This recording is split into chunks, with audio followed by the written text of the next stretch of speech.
ദുരന്തബാധിതരുടെ ദുരിതം അവസാനിക്കുന്നില്ല. മുണ്ടക്കൈ ചുരൽമല ഉരുൾദുരന്തബാധിതരുടെ സർക്കാർ സഹായധനം നിലച്ചു. ആനുകൂല്യങ്ങൾ നിലച്ചതോടെ ദുരിതത്തിലായവർ ഇന്ന് കലക്ടറെ കണ്ടു. അനുകൂല തീരുമാനമുണ്ടാകുമെന്നാണ് പ്രതീക്ഷയെന്ന് ദുരന്തബാധിതർ. മുണ്ടക്കൈ ചുരൽമല ഉരുൾദുരന്തമുണ്ടായതിനു ശേഷം ദുരിതത്തിലായവർക്ക് സർക്കാർ പുനരധിവാസ പദ്ധതി നടപ്പാക്കും വരെ വീട്ടുവാടക, ദിനബത്ത എന്നിവ നൽകുമെന്നായിരുന്നു പ്രഖ്യാപനം. അതനുസരിച്ച് കഴിഞ്ഞ മാസങ്ങളിൽ 6000 രൂപ വീതം വീട്ടുവാടകയും 9000 രൂപ വീതം പ്രതിമാസത്തെ ദിനബത്തയും നൽകിയിരുന്നു. തെരഞ്ഞെടുപ്പിന് മുൻപാണ് തുക നിർത്തലാക്കിയത്. തെരഞ്ഞെടുപ്പിന് ശേഷം പണം ലഭിക്കുമെന്നായിരുന്നു ഗുണഭോക്താക്കളുടെ പ്രതീക്ഷ.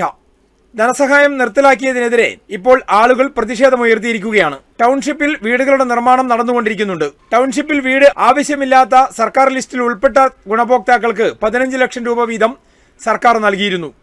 സ്ഥിരം വീട് ആകുന്നതുവരെ വാടക നൽകുമെന്ന് സർക്കാർ നേരത്തെ അറിയിക്കുകയും ചെയ്തു. ധനസഹായം കിട്ടാതായതോടെ ഗുണഭോക്താക്കൾ കഴിഞ്ഞ ദിവസം ജില്ലാ കലക്ടറെ കണ്ട് നിവേദനം നൽകി. മൈക്രോ പ്ലാനിലുള്ള 2 ലക്ഷം രൂപ വീതമുള്ള ധനസഹായവും കിട്ടിയില്ലെന്നായിരുന്നു പരാതി. ഇക്കാര്യങ്ങളിൽ അനുകൂല നിലപാട് സ്വീകരിക്കുമെന്നാണ് കലക്ടർ ഉറപ്പു നൽകിയതെന്ന് ഗുണഭോക്താക്കൾ പറഞ്ഞു. ഈ മാസം 19-ന് മന്ത്രി കെ രാജൻ വയനാട് സന്ദർശിക്കുമെന്നാണ് അറിയുന്നത്. ഇരകളായവർ മന്ത്രിയെ കണ്ട് കാര്യങ്ങൾ ധരിപ്പിക്കാനുള്ള ഒരുക്കത്തിലാണ്. CV Shibu, Wayanad vision, Kalpetta.